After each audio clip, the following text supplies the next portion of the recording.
Buenas tardes con todos y todas. Es un gusto saludarles a nombre de la Asociación Civil Derecho y Sociedad y darles la bienvenida a un nuevo capítulo de nuestro ciclo de conferencias Desafíos actuales del derecho administrativo. En esta ocasión, el tema que será materia de exposición es el de la garantía y eficacia del derecho administrativo en el siglo XXI. Nos acompañan para ello dos docentes de primer nivel, a quienes paso a presentar a continuación. Para la exposición nos acompaña el profesor Joaquín Tornos Mas, quien es licenciado en Derecho por la Universidad de Barcelona, con premio extraordinario de licenciatura, y licenciado en Ciencias Económicas por la misma universidad. Doctor en Derecho en la Universidad de Bolonia, Italia, con la calificación de sobresaliente Summa Cum Laude y premio Vittorio Emanuele. Es catedrático de Derecho Administrativo de la Universidad de Barcelona desde el año 1986. Fue decano de la Facultad de Derecho de la Universidad de Barcelona y ha sido presidente del Consejo de Garantías de la Generalidad de Cataluña desde mayo del 2004 a marzo del 2006. De igual modo, contaremos con los comentarios del profesor Diego Segarra Valdivia, quien es doctor en Derecho por la Universidad de Alicante, máster en Derecho de las Telecomunicaciones y de las Tecnologías de la Información por la Universidad Carlos III. Es profesor principal de Derecho Administrativo de la Facultad de Derecho de la Pontificia Universidad Católica del Perú y director de la Maestría de Derecho Administrativo de esta misma casa de estudios. A ambos les agradecemos enormemente por acompañarnos el día de hoy. Así, en primer lugar, tendremos la exposición del profesor Joaquín Tornos Mas, a quien a continuación dejo con el uso de la palabra. Muy bien, buenas tardes desde Barcelona, España, buenos días en Perú.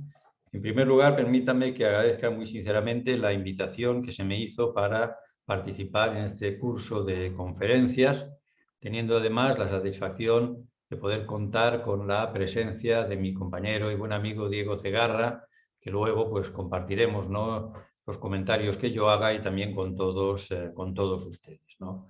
Por lo tanto, muchísimas gracias por poder tener este contacto no personal, pero sí telemático, darme la oportunidad de exponerles algunas reflexiones sobre un tema que me parece de interés, tema general, cuál es la función del derecho administrativo en el siglo XXI, que yo lo he enmarcado desde la idea de estos dos grandes principios, que creo que son los que dominan y deben dominar al derecho administrativo actual, como son los principios de eficacia y garantía, los que me iré refiriendo de manera reiterada.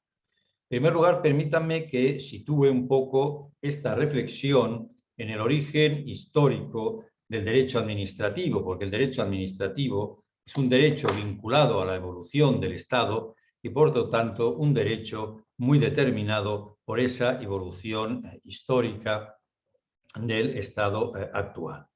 Si nos remontamos hacia los inicios del Estado moderno, podríamos decir que siempre ha existido un debate, una discusión, ¿no?, entre visiones enfrentadas sobre cuál debe ser el papel del Estado en nuestra sociedad.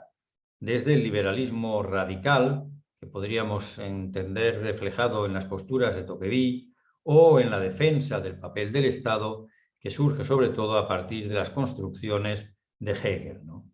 Más adelante, cuando entramos ya en las revoluciones liberales de finales del siglo XVIII, inicios del siglo XIX, sobre todo si nos situamos en el momento de la Revolución Francesa, vemos cómo se produce un cambio fundamental en lo que es la idea de la construcción del Estado moderno, ¿no? Esa idea fundamental que aporta la Revolución Francesa es situar a la nación, al conjunto de los ciudadanos, como legitimadores del poder, ¿no? Se acaba ya con la soberanía del monarca y se entiende que el poder solo es soportable, los ciudadanos solo pueden soportar el poder si ese poder es ejercido por su asamblea representativa. Únicamente el ciudadano acepta aquel poder que se le impone en la medida que es una limitación que él contribuye a establecer, a fijar a través de la elaboración de las leyes. Pero sí es cierto que en ese momento de la Revolución Francesa lo que también es cierto es que el poder del gobierno, poder del Estado, se refuerza de manera muy significativa, ¿no? Los revolucionarios franceses han ganado la revolución, han accedido al gobierno y por lo tanto quieren imponer sus reformas, quieren imponer su nuevo modelo de entender el funcionamiento de la sociedad y por lo tanto quieren un poder amplio, un poder que ejercerán a través de las leyes, pero a través también de un gobierno fuerte que ellos controlan. En aquel momento el poder judicial se ve más bien limitado, entendiendo que el poder judicial es un reducto del poder anterior, del poder absolutista, y que no debe interferir en esa función transformadora del gobierno. Esa situación, no obstante, va a ir cambiando paulatinamente cuando, después ya de la Revolución Francesa, se va construyendo el mecanismo del control de ese poder del gobierno a través de esa institución fundamental elaborada por Napoleón, que fue el Consejo de Estado. Se entiende que el poder absoluto del gobierno es también peligroso y por lo tanto hay que ponerle algún límite. Un límite que en principio es limitado, no es un límite que ejerce un poder judicial independiente, sino un Consejo de Estado, un órgano que en definitiva es un órgano del gobierno, pero que va a empezar a construir una serie de límites, una serie de controles a la actuación del gobierno. Esa función del Consejo de Estado francés es la que de hecho va a construir nuestro derecho administrativo, al menos el derecho administrativo continental, aquel que marca la influencia en los países europeos no anglosajones y por influencia también del derecho administrativo español en la mayoría de los países latinoamericanos que beben también indirectamente de estas mismas fuentes, ¿no? Por tanto, yo creo que es importante tener en cuenta este punto de partida. Bien, a partir de esta reflexión, ¿no? Vemos cómo el derecho administrativo surge fundamentalmente a partir de la elaboración del Consejo de Estado francés y su función primordial va a ser establecer una serie de mecanismos de control sobre la actuación del poder. El derecho público se identifica de esta manera fundamentalmente como un derecho que sirve para garantizar la libertad de los ciudadanos y para establecer límites al poder del gobierno, ese poder que los revolucionarios franceses quisieron en un primer momento que fuera prácticamente incontrolable. Bien, ese momento inicial del derecho administrativo y el derecho público, ¿cuál es, como digo, esta idea de un derecho que surge básicamente con la idea de límite, de control del poder? Yo creo que va a sufrir un pequeño cambio cuando ya después de la Primera Guerra Mundial en Europa, en los inicios del siglo XX, se va a constatar la necesidad de poder contar también con un gobierno fuerte, con un gobierno eficaz que permita pues superar, ¿no?, la crisis grave producida por la Primera y por la Segunda Guerra Mundial, ¿no? Y es cuando también se constata la necesidad de que el Estado vaya asumiendo una pluralidad de funciones, una pluralidad de cometidos que se ponga también al servicio de los ciudadanos. Aquí el derecho público ya no es exclusivamente ese derecho de control, de límite del poder, como ven, sino que el derecho público se ve también como un instrumento que ha de estar al servicio del poder para que ese poder pueda llevar a cabo las funciones que le son propias, las funciones que requiere la sociedad de inicios del siglo XX.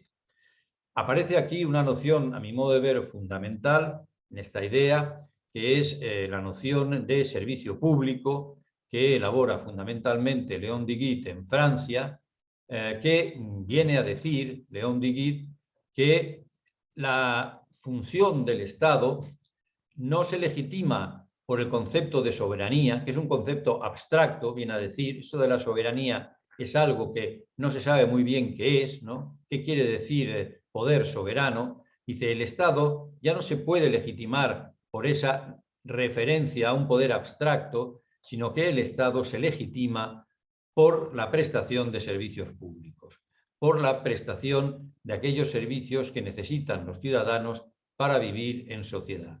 Y si esa es la función del Estado, el derecho administrativo ha de ser el derecho administrativo que tenga como función esencial el poder permitir el cumplimiento de los servicios públicos. Evidentemente aquí la idea del servicio público es una idea muy amplia, es una idea de todo aquello que es necesario para la vida en sociedad, ¿no? Todas aquellas funciones, ¿no?, que el Estado debe acometer.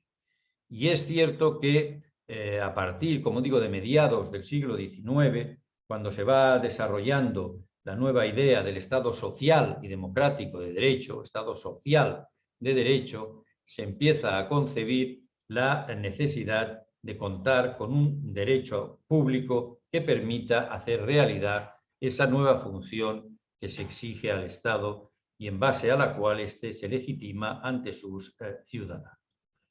Esta idea de Estado social y democrático de derecho, y por lo tanto, como ven, ver el derecho público ya no solo como un derecho de control del poder, sino como un derecho que se pone al servicio del poder para que éste pueda llevar a cabo su cometido, creo que de alguna manera la podemos ver reflejada, ese mandato, en un precepto de la Constitución española, que a mí me gusta citar, que es un precepto que está en su título preliminar, la parte, podríamos decir, de las ideas básicas del texto constitucional español, que es el artículo 9.2 de la Constitución. Este artículo dice lo siguiente, dice, corresponde a los poderes públicos promover las condiciones para que la libertad y la igualdad del individuo y de los grupos en que se integra sean reales y efectivas, remover los obstáculos que impidan o dificulten su plenitud y facilitar la participación de todos los ciudadanos en la vida política, económica, cultural y social. Por lo tanto, vean aquí cómo la Constitución española establece en ese artículo 9.2 cuál es la función esencial de los poderes públicos. La función esencial de los poderes públicos es una función proactiva, es una función dinámica, es una función que tiene como fin hacer realidad los principios de libertad y de igualdad de los ciudadanos. Se opone, por tanto, esta idea constitucional del artículo 9.2 a una concepción del liberalismo radical que entiende que la libertad supone la libertad individual del ciudadano sin tener en cuenta su vida en sociedad y que por lo tanto lo que debe predicarse es la existencia de un Estado mínimo, un Estado que se limite exclusivamente, podríamos decir, a garantizar la seguridad externa del Estado y poca cosa más, porque la verdadera libertad es dejar a los ciudadanos que en ejercicio, ¿no?, de su posición original, ¿no?, pues actúen, ¿no?, dentro de las relaciones sociales sin tener en cuenta las injerencias del Estado.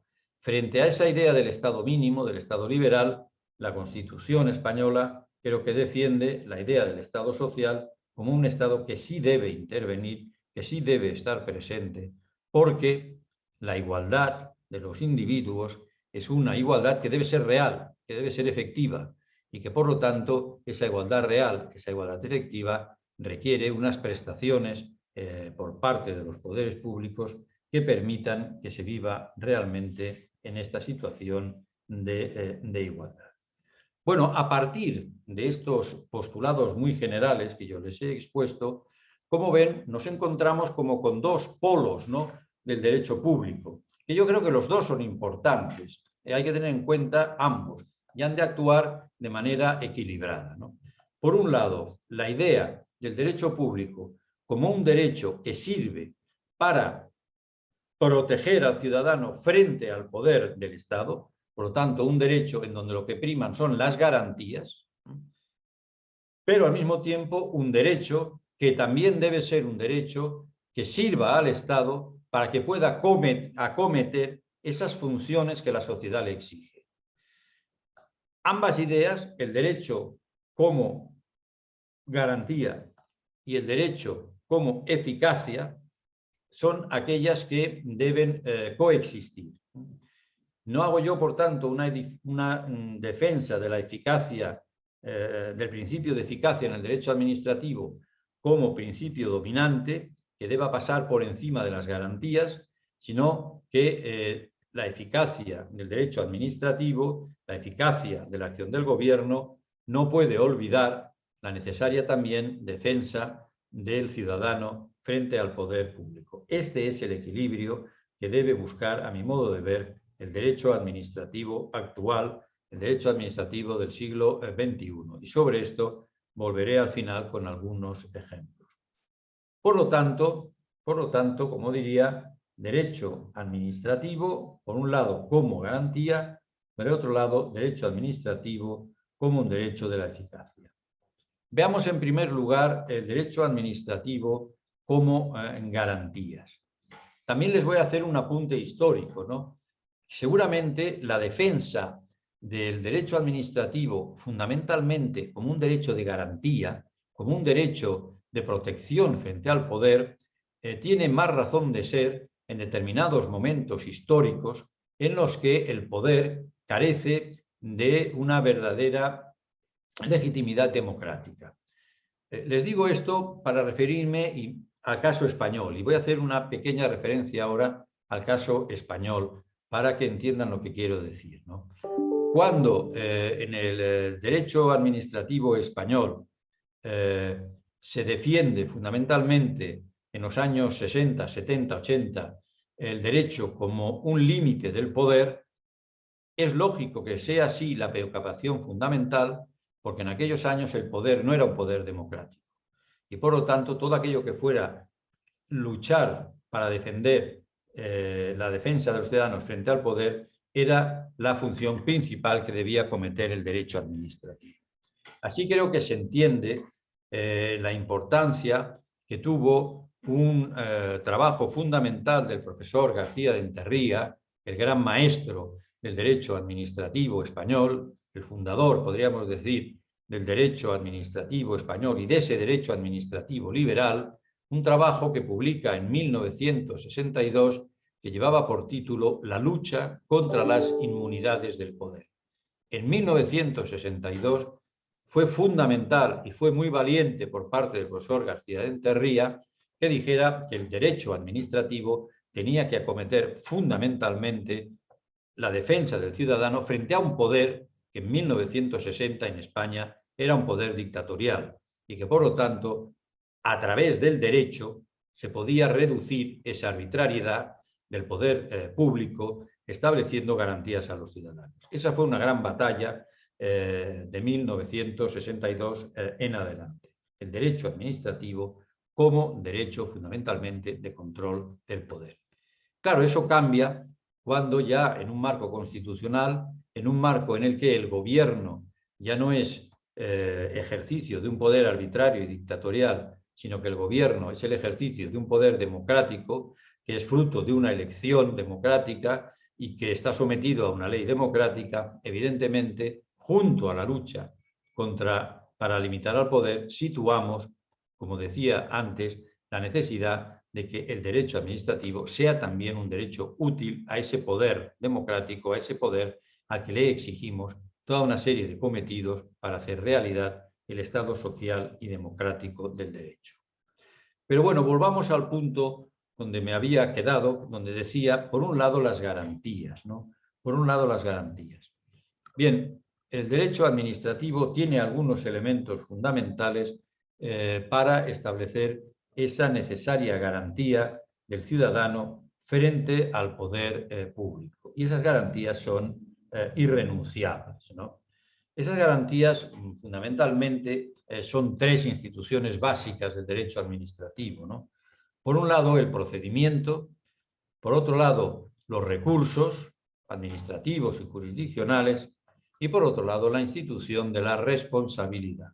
Fíjense que estos tres instrumentos básicos del derecho administrativo nos sirven básicamente para que nosotros, como ciudadanos, podamos defendernos, ¿no? Defender nuestros intereses y nuestros derechos ante la actuación del poder público, ¿no?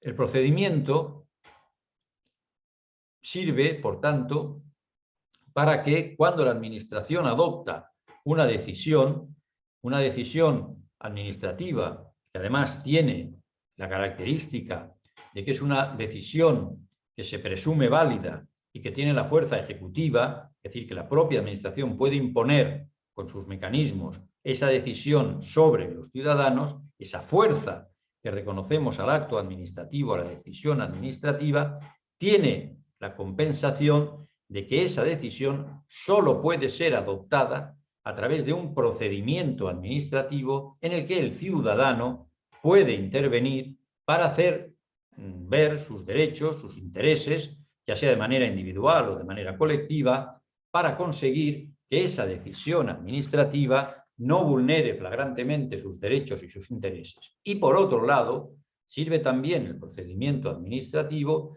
para que la decisión que adopte la Administración sea la mejor decisión posible, ¿no? Aquella que cumpla realmente con la finalidad del interés público. Procedimiento administrativo, por tanto, como ven, como mecanismo de garantía, como mecanismo de defensa de los ciudadanos ante el poder administrativo, ¿no? Evidentemente también aquí el principio de eficacia juega, ¿no? Y por lo tanto hemos de conseguir que ese procedimiento administrativo garantista no se convierta en un obstáculo a una actuación administrativa eficaz, ¿eh? Y aquí entra en juego todas las preocupaciones más recientes, ¿no?, en materia de procedimiento administrativo que se ocupan de buscar mecanismos de simplificación, ¿no?, de manera que el procedimiento administrativo sea realmente aquel necesario y solo aquel necesario para la protección de los derechos y la buena decisión administrativa, sin que se convierta en una carga de obstáculos farragosos, repetitivos, que solo sirven para perjudicar a la buena actuación de la administración pública. El segundo instrumento de garantía de los ciudadanos, fundamental, son los mecanismos de recurso frente a la actuación administrativa, ¿no? La Administración puede actuar, pero frente a la actuación administrativa tenemos que poder defender nuestros intereses y podemos conseguir la anulación o la modificación de esta decisión de la Administración. Aquí también tenemos los instrumentos administrativos clásicos propios del derecho administrativo que nos sirven para poder defender nuestros derechos. Básicamente los recursos administrativos, es decir, el recurso que planteamos ante la propia Administración, pero sobre todo el recurso jurisdiccional. Por eso, nuestra Constitución nos establece de manera muy clara que el control jurisdiccional de la Administración es un control pleno y sin exclusiones. Toda decisión administrativa puede estar sujeta al control por parte de los tribunales. Ya no hay ámbitos de inmunidad, se han acabado aquello que García de Enterría decía, las inmunidades del poder. Ya no pueden haber decisiones administrativas que queden fuera del control de los tribunales. Todo debe poder ser controlado por los tribunales y se va a exigir a la Administración que motive de manera suficiente sus decisiones, que justifique aquella decisión que adopta, para que después los tribunales puedan analizar si esa decisión, además de cumplir con los requisitos formales de procedimiento, es aquella decisión que cumple de la mejor manera posible el interés general. Si no es así, los tribunales podrán anular la decisión administrativa, obligar a que esa decisión se revise. El problema de las garantías de los recursos, de la garantía jurisdiccional, en España, yo creo que en la mayoría de países en el momento actual, no es que existan ámbitos excluidos del control. El control es pleno. El control es pleno. No hay ámbitos excluidos. El problema es que ese control sea un control efectivo, ¿no? Es decir, que la garantía jurisdiccional dé realmente satisfacción a las pretensiones de los recurrentes, ¿no? Y aquí el problema es el problema de una jurisdicción contencioso-administrativa que en muchas ocasiones es una jurisdicción que actúa con una tardanza excesiva y que provoca que los derechos de los ciudadanos no tengan la tutela judicial efectiva. Por lo tanto, tutela judicial existe, sin duda, sin exclusiones, no hay límites. El problema es que hemos de conseguir también que esa tutela judicial sea efectiva. Una sentencia tardía normalmente no hace justicia y, por lo tanto, se requiere reforzar los mecanismos jurisdiccionales. Aquí entran en juego todas las reflexiones que también se están haciendo en los últimos años relativas a tratar de complementar los recursos administrativos clásicos y la vía jurisdiccional con los mecanismos alternativos, ¿no? Con las ADR, ¿no?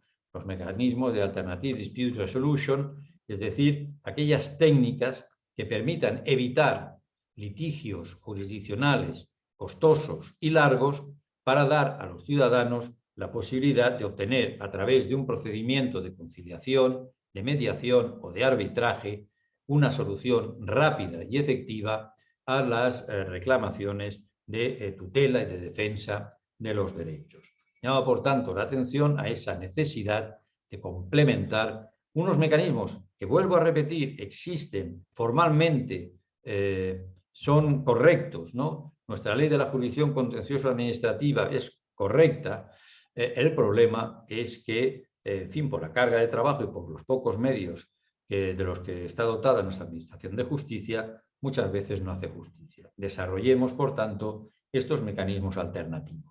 En España se está tratando de introducir, pero debo decirles que sobre todo los problemas no tanto de legislación, sino más bien de cultura, de manera de entender las relaciones entre la Administración y los tribunales, hacen que muy difícilmente se pueda avanzar en introducir esas técnicas, como les decía, de conciliación, mediación y arbitraje.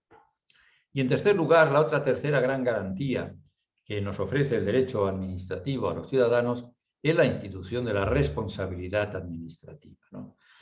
Como les decía antes, a la Administración el derecho administrativo le da un poder muy importante para que pueda llevar a cabo sus cometidos, que es esa función de reconocer a la actuación administrativa la presunción de validez y la fuerza ejecutiva de sus decisiones, pero a cambio se debe exigir a la Administración el que, si como consecuencia del ejercicio de ese poder causa una lesión a los ciudadanos, la Administración deberá responder del daño que le haya causado.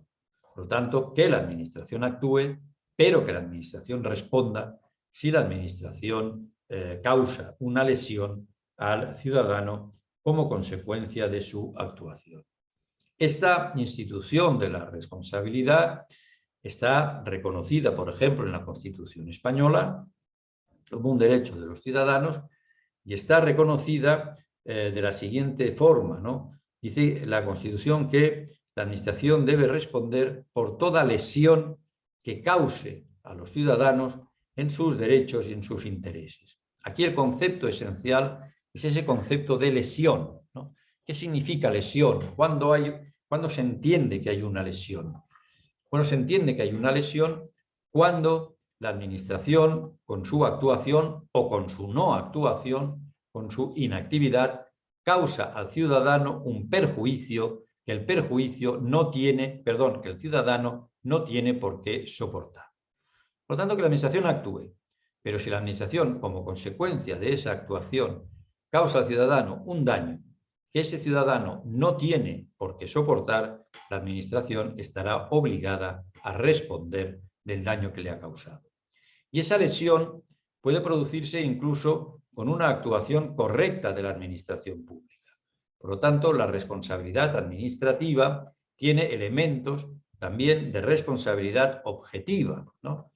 Si la administración, les pongo un ejemplo, si la administración, el cuerpo de bomberos de la administración, para apagar un incendio en un domicilio, entra en el domicilio vecino para poder acceder al que está incendiado y apagar el fuego, evidentemente causará un perjuicio en el domicilio del vecino que ve cómo le han destruido su casa para apagar el fuego.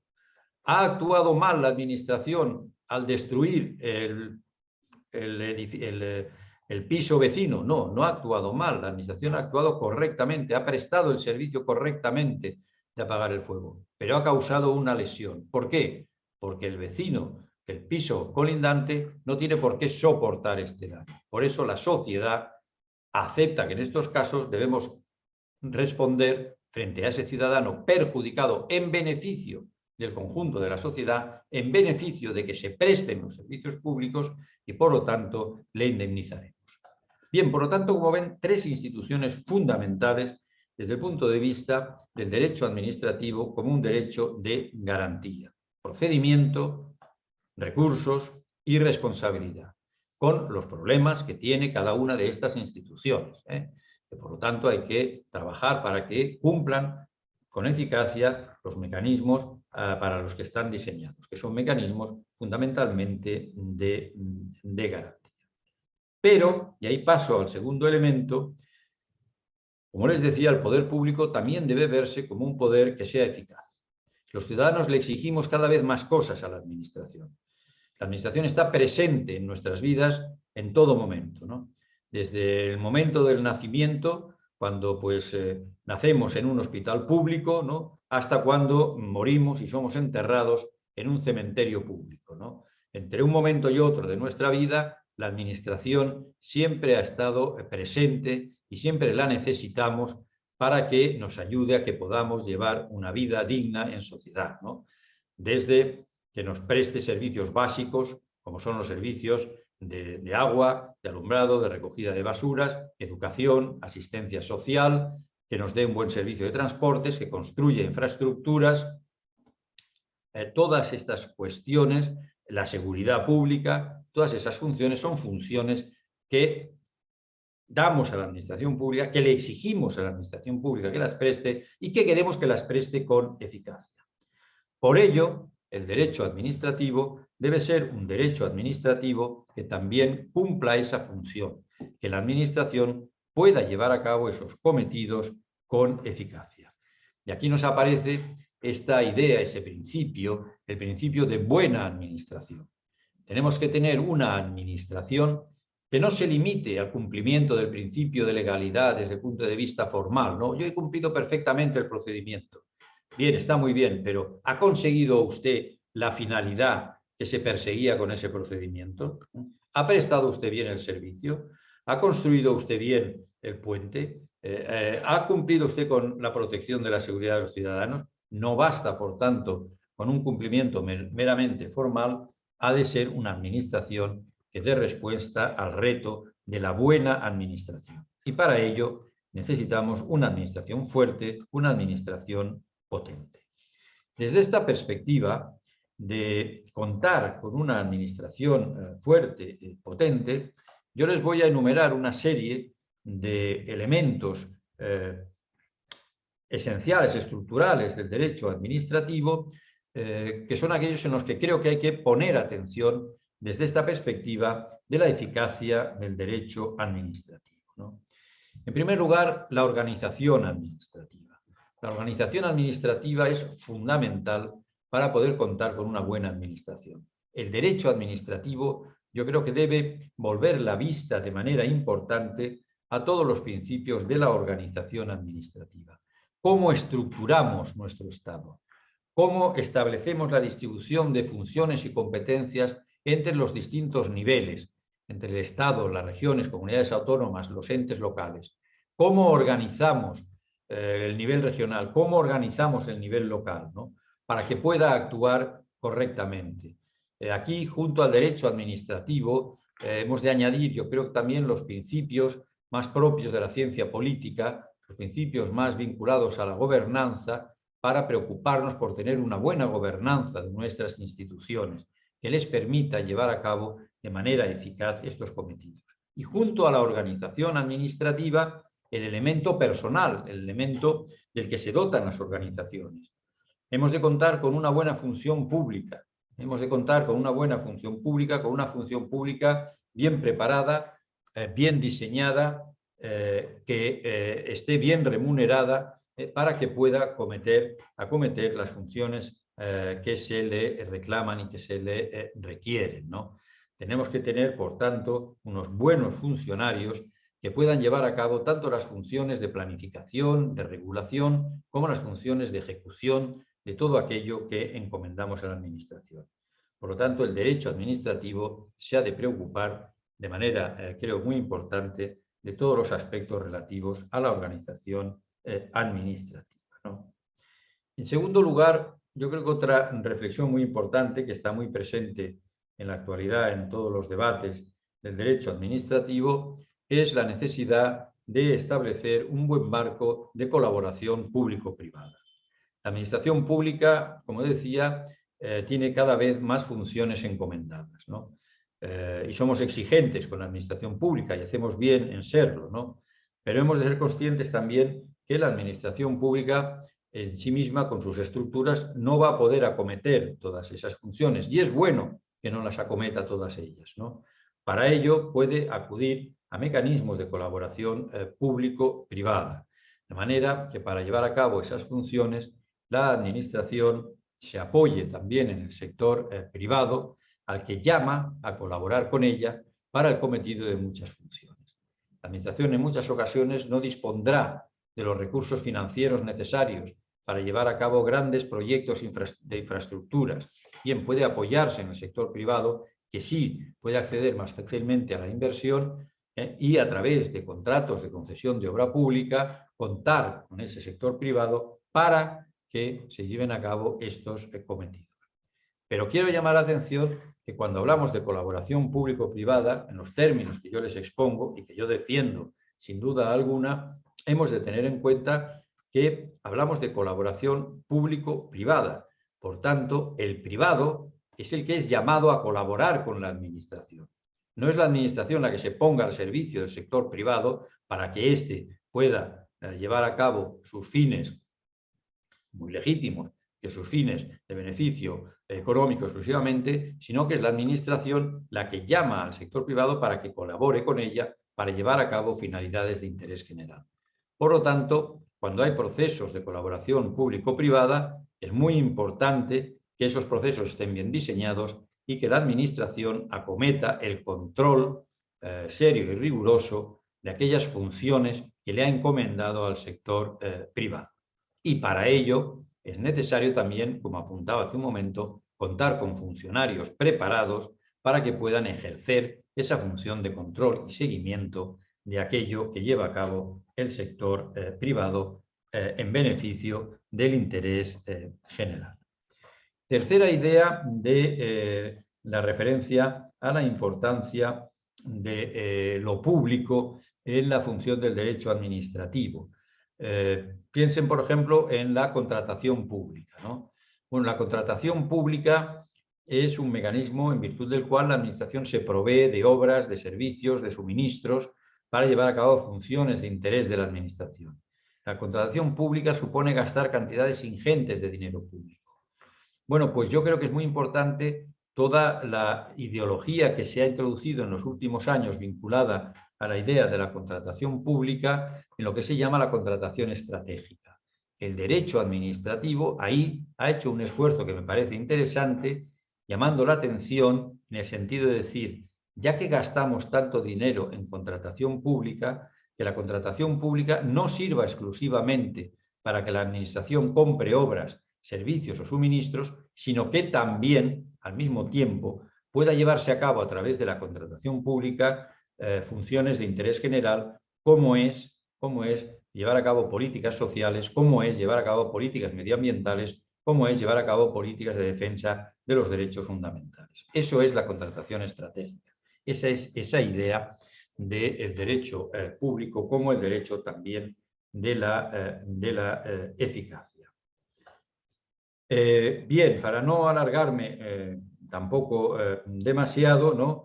Creo que también la idea de la eficacia del derecho administrativo debe aparecer cuando desde la vertiente, ¿no?, del control jurisdiccional tenemos en cuenta y vamos introduciendo mecanismos para luchar contra la inactividad administrativa, ¿no? Les decía que el derecho administrativo es control de la actuación administrativa. Bien, pero es que muchas veces lo que queremos no es limitar a la administración, no es poner freno a su actuación, sino que lo que queremos es que la administración actúe. Muchos de mis derechos no van a poder ser realizados si no hay una administración que los lleve a cabo.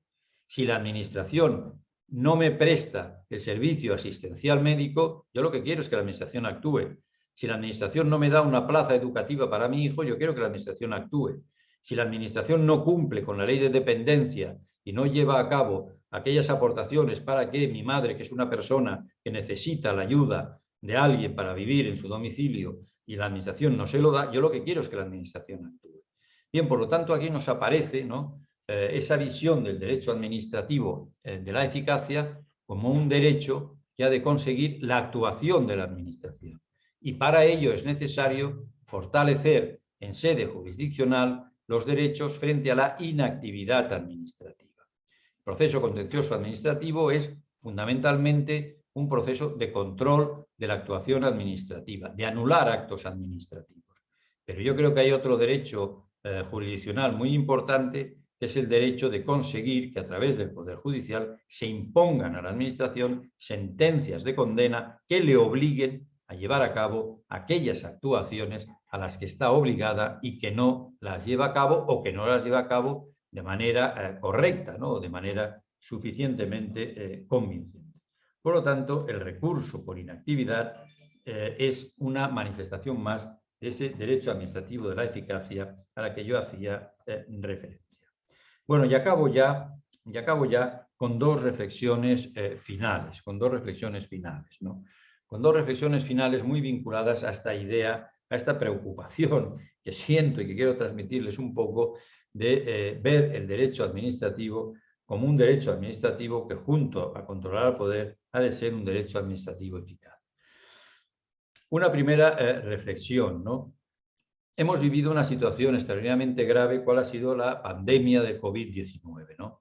Bueno, yo creo que aquí se nos ha hecho presente de manera muy importante la necesidad del Estado, la necesidad de contar con una administración eficaz, ¿no? Y por ello se nos ha puesto de manifiesto la necesidad de determinados aspectos del derecho administrativo a los que yo antes me hacía referencia. Para luchar contra la COVID, ¿qué hemos necesitado? Hemos necesitado una administración fuerte, una administración bien organizada, una administración en la que las competencias del Estado, de los entes locales, en el caso de Europa, las competencias de la Unión Europea estuvieran bien distribuidas, que todas las administraciones actuaran de manera coordinada, porque la coordinación es un requisito de la eficacia.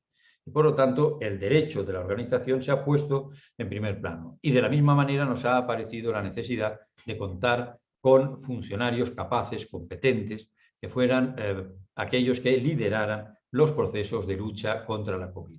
Se ha colaborado con el sector privado, sin duda, y ha ido muy bien.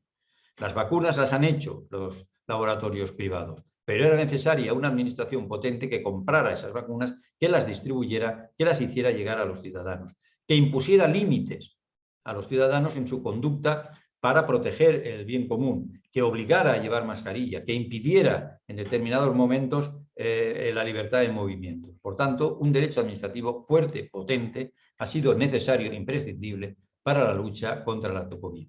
Si no lo hemos tenido o si hemos fallado en algunos aspectos, yo creo que es el momento de hacer la reflexión y ver allí donde es necesario seguir trabajando para que en situaciones similares podamos actuar con mayor eficacia de lo que se ha hecho. Que yo creo que se ha hecho en general con bastante eficacia, pero sin duda han aparecido situaciones de límites. Y por último, lo que les decía, la necesidad de contar con una administración eficaz, con una administración que preste servicios, ¿no? Yo creo que hay que seguir en la lucha por el derecho, la famosa frase, ¿no?, de Hering, de la lucha por el derecho. Hay determinados derechos sociales a los que tenemos que seguir tratando de luchar para que sean una realidad. El artículo 9.2 de la Constitución, que antes yo les decía, los poderes públicos deben promover las condiciones, ¿no?, para que la libertad y la igualdad del individuo sean reales, para que la vida del ciudadano sea realmente una vida digna, requiere a veces una administración potente y unos derechos que a veces no tenemos del todo reconocidos. Y les cito, y no voy a extenderme en esto, por ejemplo, el reconocimiento a una vivienda digna, un derecho que, pese a estar enunciado, por ejemplo, en la Constitución española, no está configurado todavía como un verdadero derecho subjetivo público. Los ciudadanos no pueden exigir esa prestación porque aún no está configurado como un verdadero derecho subjetivo público, sino como un principio rector, como un mandato a los poderes públicos para que traten de llevarlo a efecto, pero la legislación no ha convertido ese mandato en un verdadero derecho subjetivo, ¿no? Por eso acá, y con esto acabo, ¿no?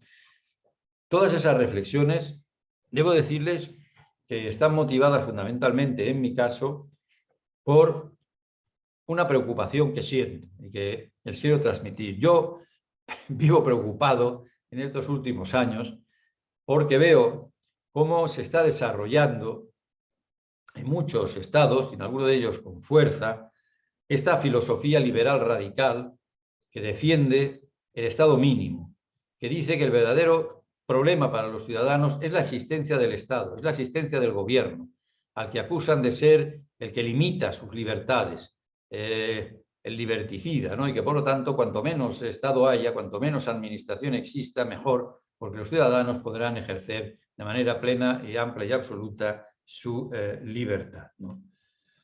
Yo frente a ello creo que seguimos necesitando un Estado fuerte, una administración fuerte, para hacer realidad el mandato del artículo 9.2 de la Constitución. Pero para que los ciudadanos vean que el Estado es útil, necesitamos que el derecho administrativo que nosotros construimos y que nosotros aplicamos sea un derecho administrativo que sirva a este Estado. Hemos de ayudar al Estado, hemos de ayudar a la administración dándole los medios para que pueda cumplir esa función esencial, básica, de hacer realidad la libertad, la igualdad y la dignidad de los ciudadanos. Por ello, insistía yo en mi reflexión sobre la eficacia en el derecho administrativo, que no es incompatible también con los mecanismos de garantía y de protección frente al Estado. Pero fundamentalmente creo que en estos momentos hemos de volver la vista para construir unos estados y unas administraciones potentes que hagan realidad el mandato del artículo 9.2 de la Constitución. Bueno, estas eran mis ideas, mis reflexiones que quería compartir con ustedes y fundamentalmente con mi buen amigo Diego Segarra, y después con todas las preguntas y consideraciones que quieran hacer ustedes. Por lo tanto, estoy a su disposición. Muchas gracias, profesor Joaquín Tornos, por su excelente exposición y por las importantes cuestiones que nos ha planteado. A continuación, tendremos los comentarios del profesor Diego Segarra Valdivia, a quien le agradecemos también enormemente por acompañarnos en esta sesión. Asimismo, le comunicamos al público presente que el chat de Zoom ya se encuentra disponible y habilitado para que puedan realizar sus preguntas. Ahora sí, dejo con el uso de la palabra al profesor Segarra. Adelante, profesor. Muchas gracias, muy buenas tardes y muchas gracias a Derecho y Sociedad por la invitación y por permitirme compartir esta palestra virtual con el profesor Tornos Mas, de quien, por supuesto, primero debo reconocer su magisterio y además cómo es que a través del mismo ha aportado a la formación de importantes generaciones de administrativistas en Iberoamérica.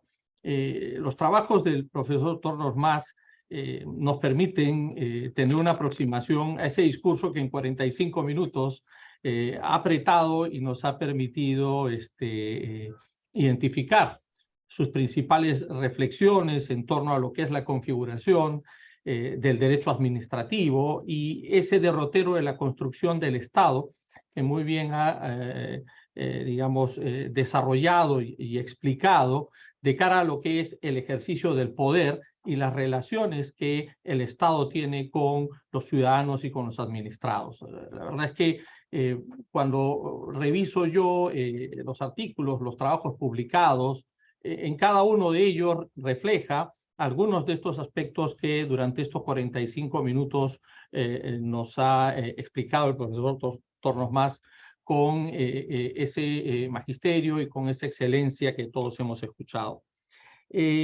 Lo primero que me sugiere como comentario, y debo decir, por supuesto, también que a mí me ha resultado un poco atrevido estar sentado aquí y ser comentarista de un gran maestro, ¿no? Creo que mis comentarios son algo muy pequeño y van a ser algo muy pequeño respecto de su magisterio y la excelente exposición que ha hecho, y por eso lo veo como una suerte de atrevimiento y le pido al profesor Tornos que me disculpe si hay algún tipo de exceso o algo en esos comentarios, entre comillas, que me han pedido hacer, pero quería comenzar un poco señalando que precisamente esta configuración que él nos explicaba del derecho administrativo en una época tan convulsa como es la época de la Revolución Francesa, ¿no?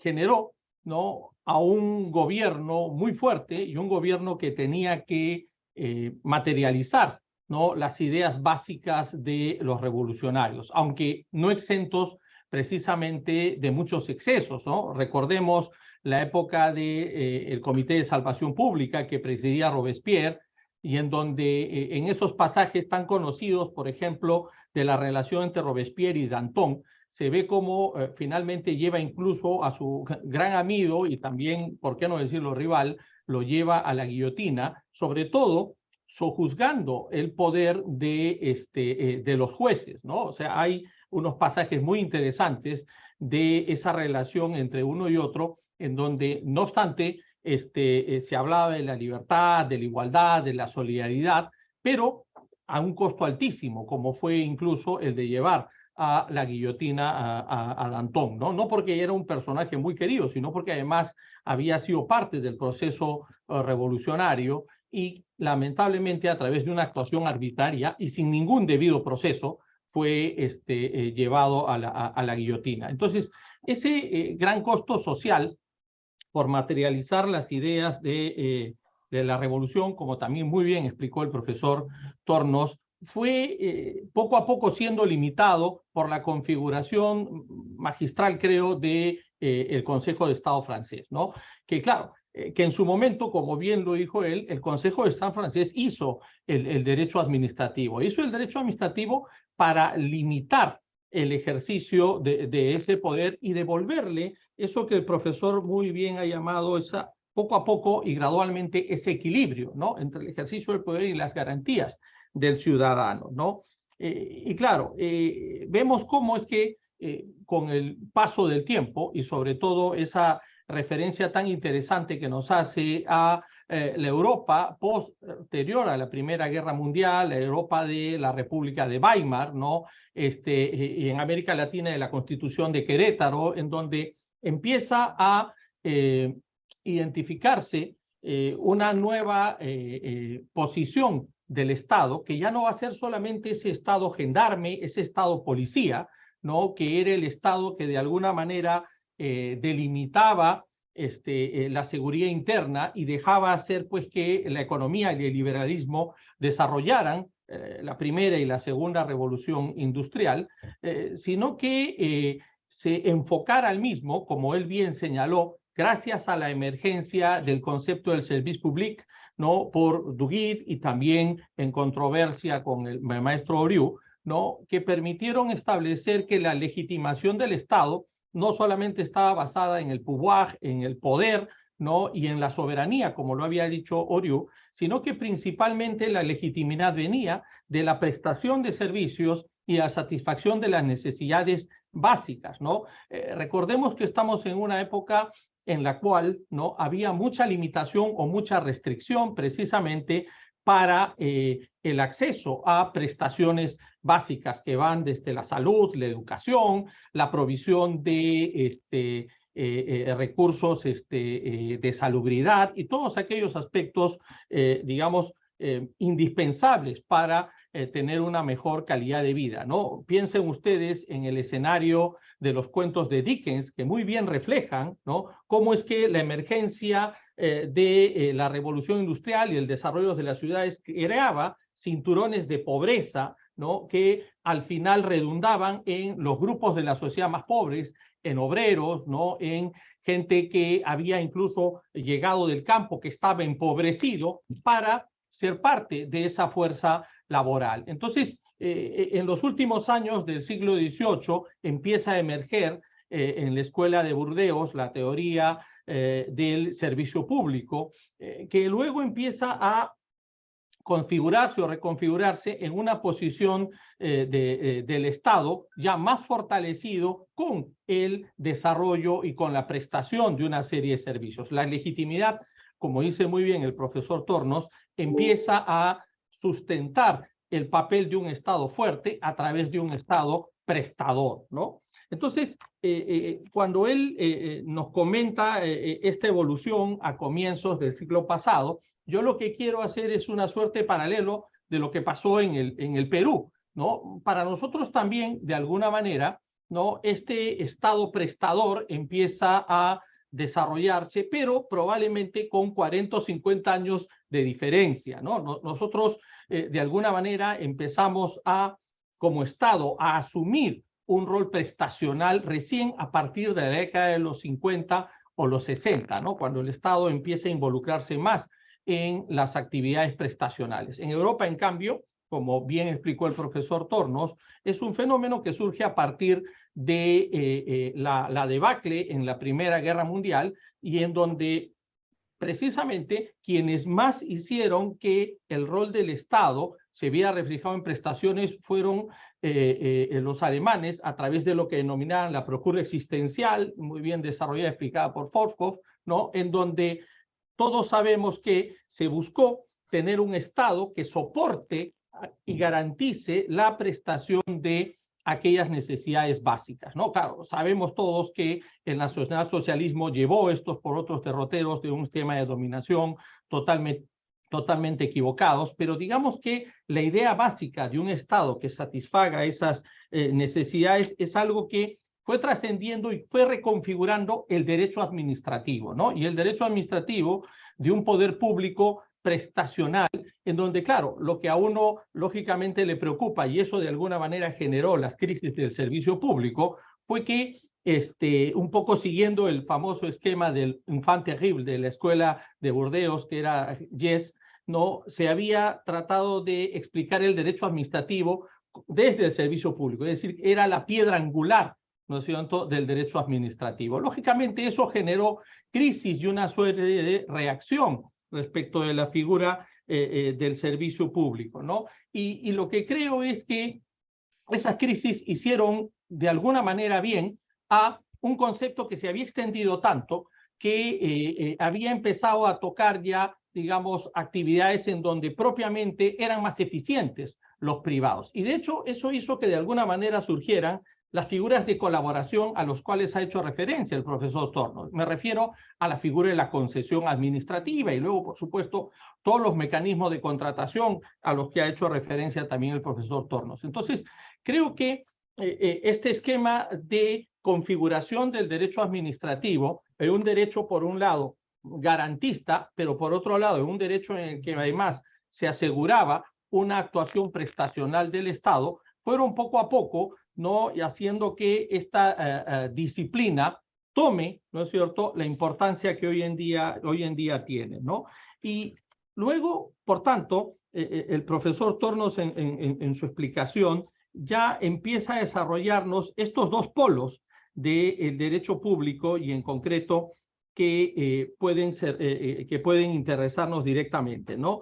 El del garantismo, ¿no?, y aquellas prestaciones o aquella actuación de la administración que satisfagan necesidades de la población. En concreto, dentro del derecho administrativo, lo que él nos refiere como ese equilibrio entre la eficacia de la acción del gobierno y la garantía de los derechos ciudadanos, ¿no? Entonces, en ese esquema, el profesor Tornos en su exposición nos ha explicado muy bien, en primer lugar, esto del derecho administrativo como garantía, haciendo referencia al tan conocido trabajo del profesor, de don Eduardo García Enterría, ¿no? Sobre las luchas contra las inmunidades del poder, ¿no? Que además es un estudio muy interesante en donde el punto de partida está precisamente en la configuración del derecho administrativo desde la Revolución Francesa, ¿no?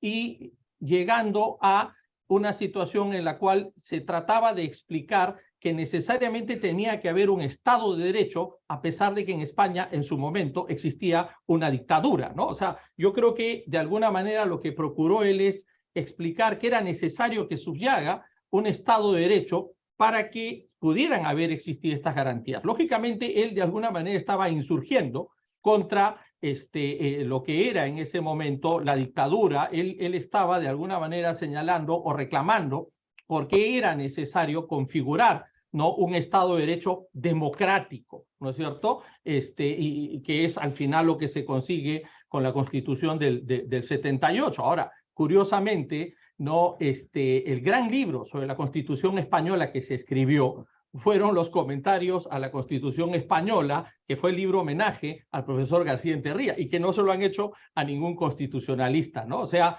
García Enterría buscó construir, yo sé que no me lo van a perdonar muchos colegas constitucionalistas, pero eso es una gran verdad, ¿no? O sea, él trató de construir desde las bases de una dictadura, ¿no? Empezó a identificar aquellos aspectos que justificaban tener un Estado de Derecho democrático, ¿no? Entonces, el derecho administrativo como garantía, ¿no? Ha trascendido, como muy bien lo ha explicado el profesor Tornos Mas, a través de el procedimiento administrativo, los recursos administrativos, es decir, la posibilidad de que se garantice los intereses de los particulares a través de la contradicción contra la administración y finalmente a través de la responsabilidad administrativa.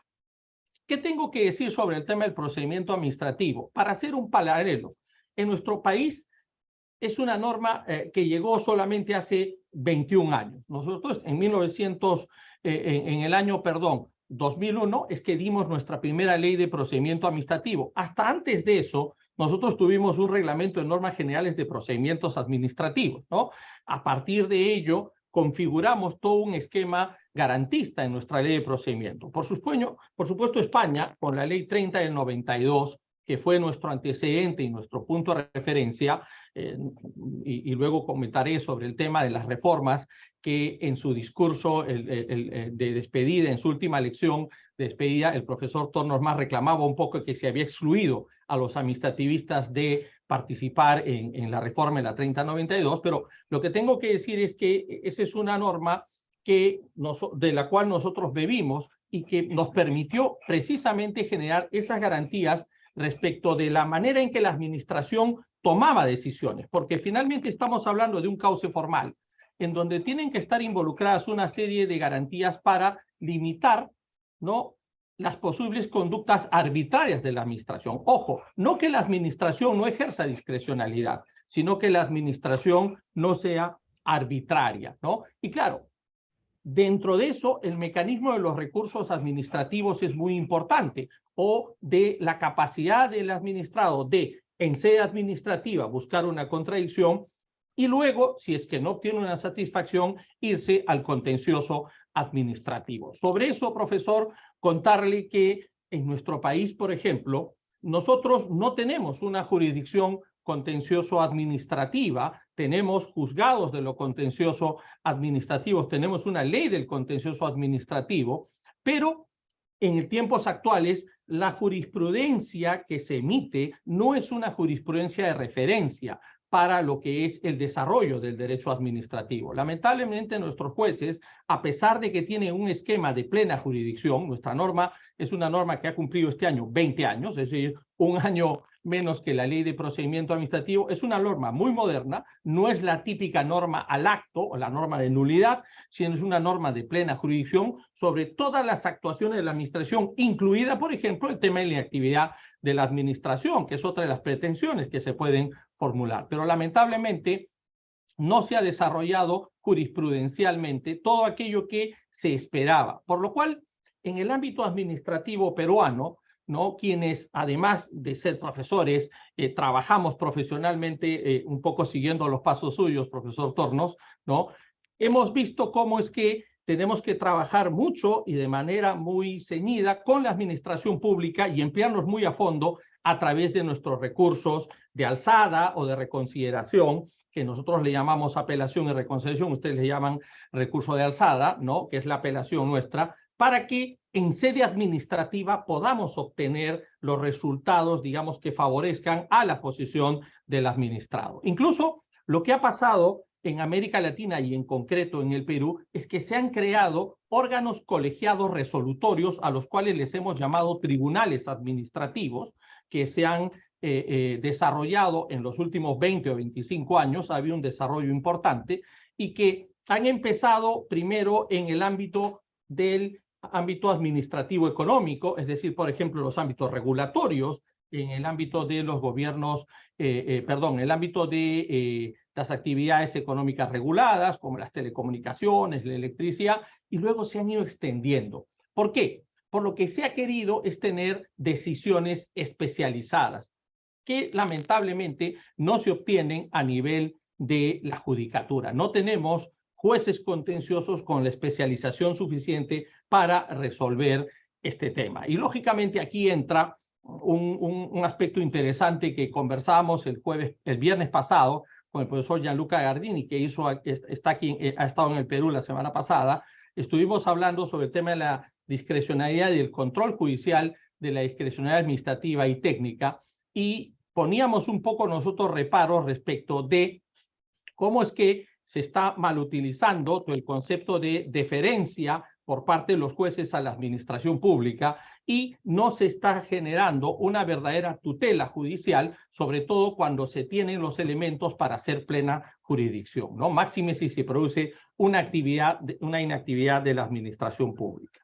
Y sobre el tercer tema, para no extenderme también, debo decir que nosotros no tenemos una cultura de responsabilidad de la administración pública, ¿no? Y debo contar un ejemplo para poder ver la manera en que pensamos en el Perú. Es cierto, está regulado en la Ley de Procedimiento Administrativo General, hay un título específico al final sobre el tema de la responsabilidad patrimonial de la administración pública, en donde usted muy bien lo ha explicado, se basa principalmente en el hecho de que cuando la administración actúa y genera una lesión que el administrado no tiene el deber legal de soportar, entonces tiene que indemnizar, ¿no? Usted lo ha explicado en términos muy sencillos y de una manera muy precisa. Sí, nosotros tenemos absolutamente todo eso, pero no tenemos una cultura.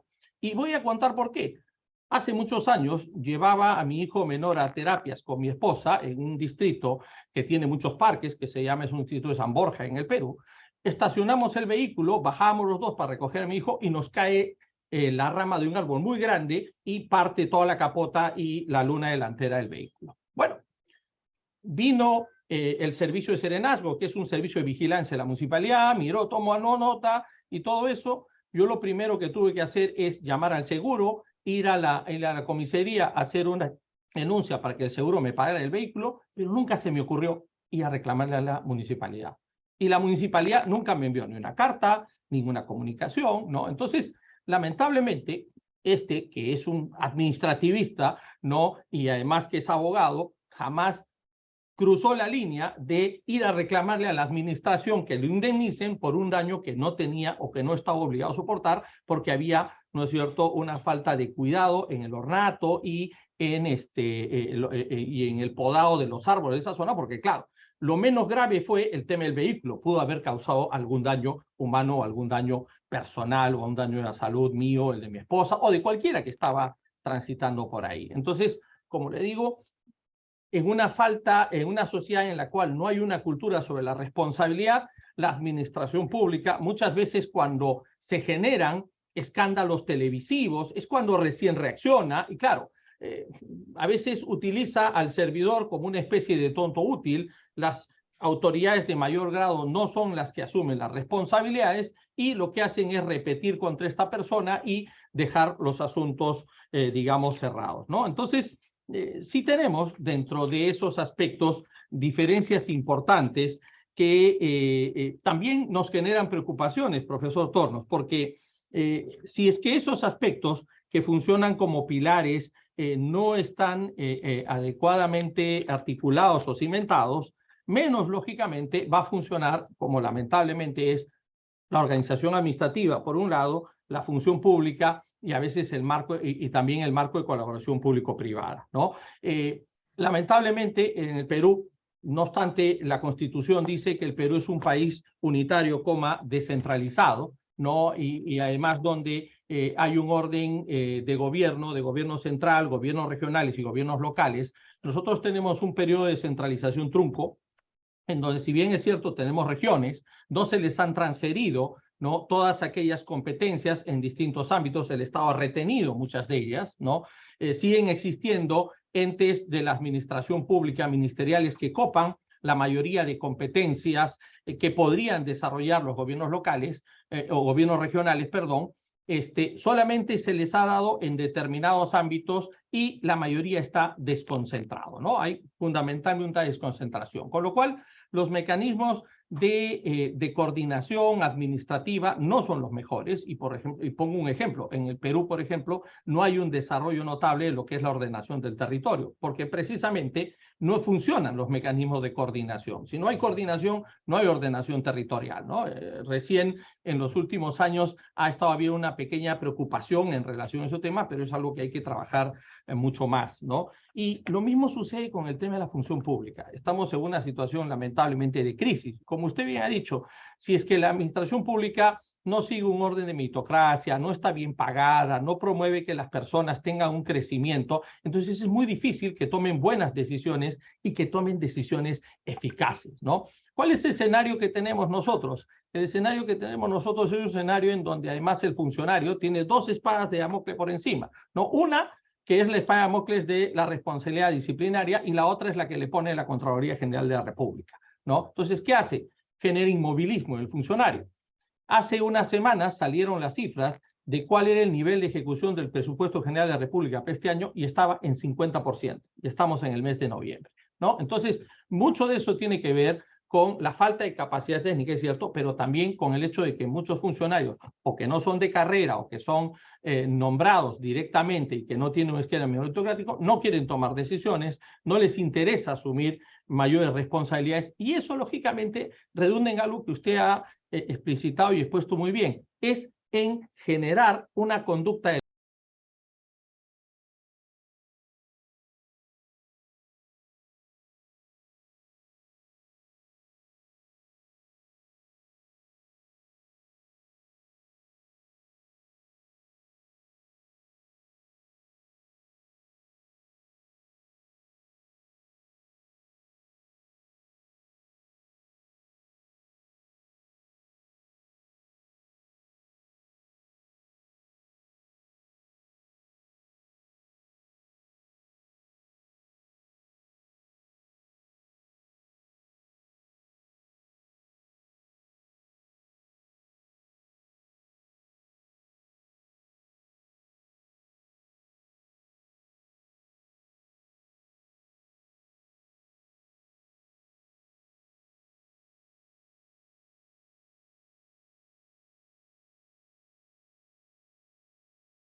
¿no? Ha habido un perjuicio y una falta de coordinación y no ha habido una administración potente para que se pueda solventar este tipo de necesidades, ¿no? Y termino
la información necesaria, que hayan organismos que hagan eficaz esa transparencia, que sean, por lo tanto,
igualmente. Y a los Muchas oyentes. gracias a ambos profesores. Muchas Muy bien. gracias también al público presente. Por motivos de tiempo estamos dejando algunas preguntas en el tintero, pero esperamos que esta actividad haya sido de gran disfrute para el público presente, como lo ha sido para nosotros escuchar al profesor Tornos Mas y al profesor Segar. Este es el último capítulo de este ciclo de conferencias, por lo que es propicia la oportunidad para agradecer a todos los docentes nacionales e internacionales que nos han acompañado en la misma, y al público por la gran acogida que ha tenido cada capítulo. Los y las invitamos a seguirnos en redes sociales